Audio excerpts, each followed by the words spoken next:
Hey guys, welcome back. It's Neon, and we're going to talk about Vox. What the hell is going on with Vox Media now? My God, we're going to talk about this strike, this walkout that they have going on, and we're going to talk about how this affects Polygon. We're going to talk about, I guess we're going to talk sort of about this Box Adpocalypse situation. Like, what the actual hell? I didn't even know this was a thing. So Vox, if you guys will recall, they were laying people off not too long ago, right? A lot of these pop culture media outlets, these kind of far left media outlets have been, digital media has been laying people off. And Vox, apparently a bunch of people walked out from Vox, and they walked out from Polygon too. So Polygon, which is, no major loss, but these people are walking out too. And it's so weird because at this point in time, with digital media kind of being in the gutter like it is, like, you're lucky to have a job at all. Like, I'm not trying to be a dick, but you're very lucky to have a job at all. And this is not going to help your bargaining position at all when your peers are being laid off in droves, right? So this version, ironically enough, is coming from the Huff Post. Vox Media employees walk out on final day of union bargaining. CEO Jim Bankoff, meanwhile, said he was disappointed in the walkout and said paying higher wages was not realistic or smart. Yeah, like most of these digital media companies are hanging on by their fingertips. Look at Vice. Look at BuzzFeed, look at Mike. I mean, Mike sold for like $5 million, and just a couple of years ago, it was valued at like hundreds of millions of dollars or something like that. Absolutely crazy. And these people are like, no, let's unionize and try to get more money, even though our company probably doesn't have any more money to pay us, right? So we'll see what the fallout is from this. So several hundred Vox Media employees staged a walkout and stopped writing and publishing stories in an effort to pressure the company to sign their union contract. On Thursday, Vox Media Union shared photos of an empty New York newsroom after hundreds of employees walked out on the last scheduled day of bargaining for the union. The union said they're still pushing the company, which owns Vox, Eater, Polygon, The Verge, Recode, and SB Nation, among others, to agree to terms on raises, severance pay, limits on subcontracting, and wage scale. So here's the Vox Media Union. They walked out today. Here's what it looks like in the offices. You can see there's like nobody here. There's nobody here. Is anybody here? Nobody. Vox is empty. Vox is history. They walked out. Later, in a company email obtained by Bloomberg, Vox Media CEO Jim Bankoff said he was serious about reaching an agreement, but was disappointed about the walkout and his employees' desire for higher wages. I think if they could justify those higher wages right now, again, these digital media companies are laying people off. BuzzFeed's laying people off. Vice, Disney lost like $400 million on Vice. They're not really, I mean, again, this isn't like, making fun of anybody losing their job or anything. I can completely understand where you're coming from, but they're not really in a position to bargain for better wages at this point. A lot of these people are lucky to have jobs at all. And, believe me, employers know when they have the upper hand, and this is just kind of a fact of business, right? In it, he wrote, while paying a lot more than the market wages sounds great on the surface, it's not realistic or smart. Imagine that. Paying people more money than the company's bringing in. I mean, that works for startups, right? That works for startups or established businesses. But, Vox is not doing so hot. Dozens of employees and other media union members have been tweeting directly at Bankoff over the last few days, sharing stories of low wages and benefit issues. They actually have benefits there? Wow, that's better than most blogs. Vox.com criminal justice reporter German Lopez, for example, said he made $30,000 a year when he started in Washington, D.C. and doesn't want anyone at Vox Media to go through that again. Added Lopez, it's time the company agrees to a fair contract with Vox Union. Reporter and editor Mike Prada of SB Nation said the sports site won't publish stories on the NBA Finals game Thursday unless they get a contract. It was a hard decision, but securing that contract today is more important than NBA Finals game. The company recognized Vox's union in early 2018, but 14 months later has failed to come to a collective bargaining agreement. Vox's union is represented by Writers Guild of America East, which also represents HuffPost's union. So they're writing about on Huffington Post. Yet, to be explained, were some articles being published with employees' bylines, but without their permission or presence in the newsroom on Thursday. So what's going to happen is they're going to walk out. The ad revenue is going to decline. Their employer is going to come back to them and be like, we don't have the money to pay you anyway because you guys stopped working. We don't have any ad revenue to give you anything is what's going to happen. So this is crazy. So I happened to see it because this got retweeted about Polygon videos. People walked out. Now, the sad thing about all of this is you want to compare Polygon and Vox to YouTube. And we're going to talk about Vox and its maybe this is all related. I don't know. That could be tinfoil hat conspiracy theory here. But, there's a lot of weird stuff going on with these digital media outlets and YouTube. And you look at how many people it takes to run these media sites. And they're probably not generating as much money as some upper level YouTubers that maybe work by themselves or have a small staff, right? Like all of these people here have to be paid. Whereas you could have one PewDiePie and whatever skeleton crew he has running his operation, making more money than Vox or Polygon's probably making in a year, right? It's crazy. And I think that's why, part of the reason why these sites like Vox and Polygon constantly attack YouTubers. I think part of it might be political. I'm not going to doubt that there isn't a political bent to it, but I also think this is about ad revenue. The ad dollars are going to YouTube. People are going to YouTube for their pop culture news now. They're going to YouTube just for news in general, and mainstream media and these digital the digital news outlets are freaking the hell out because the ad spend is going to YouTube. So they look for reasons to attack YouTube. And if they can't attack YouTube as a platform, then they use individuals like PewDiePie or Crowder to try to chip away at YouTube because, it just seems like sour grapes. It seems like these guys are legit pissed off that YouTubers get the kind of money they get and they're slaving away for next to nothing and they can't get a contract. But YouTubers tend to be more entrepreneurial. So let's talk about this situation. We were going to talk about it the other day. I didn't know how to approach it because this is just a cluster. I mean, this is another example of, a lot of people are saying this is censorship. I do believe that, that it is, but I also really do think this comes down to ad dollars.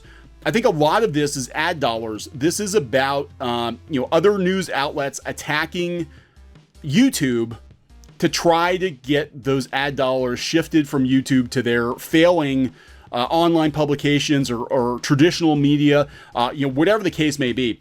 So the Box Adpocalypse ironically comes, a day or two before the Vox walkout. The Vox union walkout.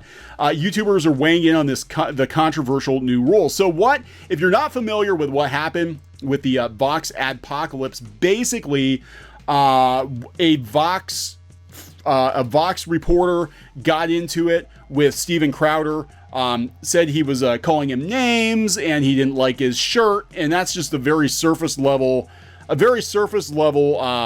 overview of a really complicated situation. But the long and short of it is this reporter complained until YouTube stepped in and initially demonetized Steven Crowder for until he got rid of this t-shirt or whatever he had. And then it sort of spread as YouTube tends to do, where they have these really kind of nebulous rules, and sometimes they tend to overreach with those rules, and a lot of innocent channels get caught in the crossfire. And that's kind of what happened here. They've got some new rules, again, because, the advertisers are threatening the pool, or Vox is threatening them with bad press or whatever the hell's going on. So here, this is from Newsweek. On Wednesday, YouTube announced it will limit access or outright ban content it deems racist or supportive of white supremacy. In an official blog post, company representatives wrote videos alleging that a group is superior in order to justify discrimination, segregation, or exclusion based on qualities like age, gender, race, caste, religion, sexual orientation, or veteran status will no longer be allowed on the platform. The site's algorithm will also change to push less authoritative content in viewers' recommended feeds. So by authoritative content, we're talking about mainstream media outlets, right? We're talking about how, again, they're pissed because YouTube and YouTubers, individual YouTubers, are making more money than entire platforms with, you know, dozens or hundreds of people working for them. You know, and it's really dire over at Vox. Obviously, they're freaking walking out, and this might be the straw that broke the camel's back for them. They might be this might be a problem, and maybe their corporate overlords will be like, let's just sell this shit off. Let's just sell it. So, for example, if a person watches a video that comes close to violating YouTube policies, they might be recommended videos from more established and reputable news outlets. So I guess, I don't know, if you watch a Crowder video, does that send you to like Fox News or something? I don't understand how this works. I really don't. These changes come amid an ongoing dispute between Vox journalist Carlos Maza and conservative commentator Steven Crowder. Crowder apparently used homophobic language towards Maza on his YouTube show, and you know, he also wore a shirt, which I don't even know if I can say what he said in his shirt without YouTube demonetizing me. You know, he talked to Newsweek, said bigotry and tribalism and bullying is really engaging and triggers our natural us versus them impulses. Yeah, I wish everybody could get along. I really do. I'm gonna be honest. And that's me being honest. I wish everybody could get along better than they are. But in the real world, unfortunately, people are not going to get along all the time. So then this journalist said YouTube knows that they were to start cracking down on hate speech and harassment in political videos, they'd never stop. Well, that's just it, because the problem is there is such a thing as legitimate hate speech and legitimate harassment. The problem is we have people who are overly sensitive, who will absolutely abuse YouTube's policies to flag channels they don't like, who maybe aren't doing anything particularly wrong. Like, you don't have to agree with what they say, but if they're not outright breaking the terms of service and they just say something you don't like, well then I guess just don't watch the channel. So the thread went viral, and public pressure led to YouTube, a YouTube response, and they went back and forth with this, and they supported Crowder at first because he didn't violate any guidelines, despite the fact they backpedaled later once the social media pressure was on, said Antonio Chavez, who runs the Memology 101 channel, which posts supercut compilations of internet news and drama. YouTube's new policies are pro-censorship. It will not end well. What's going to happen is, you know, content creators aren't going to feel comfortable on the platform, even if they're not doing anything wrong, because they're going to be like, and look, we saw this with YouTube freaking out and demonetizing videos and turning comments off on videos that had children in them. And we had, you had YouTube channels like Chadtronic, which is a very, very tame channel about 90s pop culture and Nintendo, have his comments turned off because he got caught up in the crossfire of this ridiculousness. YouTube, and what's going to happen is if they police everything and everybody, people are just going to leave. I mean, they're just going to leave YouTube. They're going to go someplace else. And YouTube's going to lose a colossal amount of money. As soon as somebody comes up with a viable alternative to YouTube, you know, people are going to jump ship. It's just right now, YouTube is the best way to monetize video content.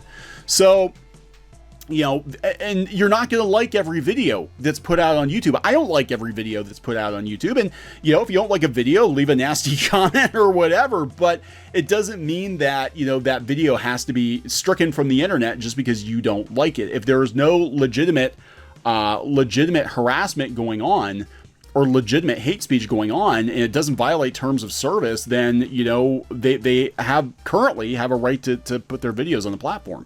In a statement to The Verge, YouTube spokesperson wrote the flagged videos did not violate our community guidelines, but in subsequent days we saw the widespread harm to the YouTube community resulting from an ongoing pattern of egregious behavior, took a deeper look and made the decision to suspend monetization. So now, since the company's blog post on Wednesday, more YouTube channels have been demonetized. Dubbed the Box Adpocalypse by Crowder and his supporters, several quote-unquote far-right influencers have lost the ability to earn ad revenue on their videos.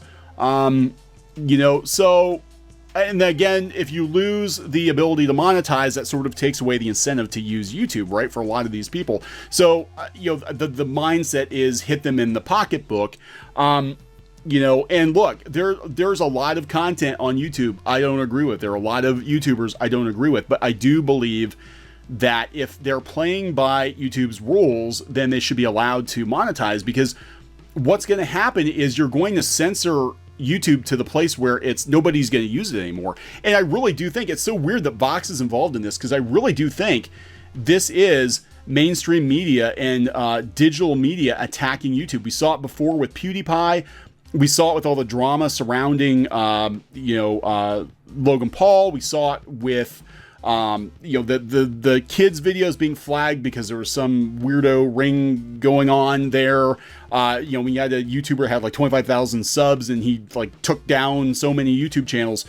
Right now, mainstream media is looking to pounce and attack YouTube wherever they can, because YouTube is a huge threat. I really do think this is all about YouTube being a threat, because again, we're looking at kind of the dire circumstances at places like Vox. I mean, Vox, they're walking out because they're not making enough money, but they're lucky to be there at all because these blogs are not making any money, and they're attacking YouTube, and it's not fair to creators who do play by the rules.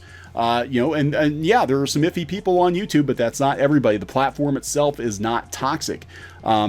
So this is a really sticky slope. But back to Vox, good luck with this, because I think this walkout could actually trigger the Vox apocalypse, not the adpocalypse, but the Vox apocalypse, and it could take Polygon down with it. Who knows? We'll keep an eye on this. Please subscribe for more pop culture news, views, rants, gaming videos, art videos, and more. I'll talk to you later. Hey guys, thanks for watching CLOWNFISH TV. Please consider supporting the channel. Go to clownfishsupport.com. That's clownfishsupport.com. And if you want to join our community, go to clownfishtalk.com. That's clownfishtalk.com. Please subscribe, ring the bell for notifications. We will talk to you next time.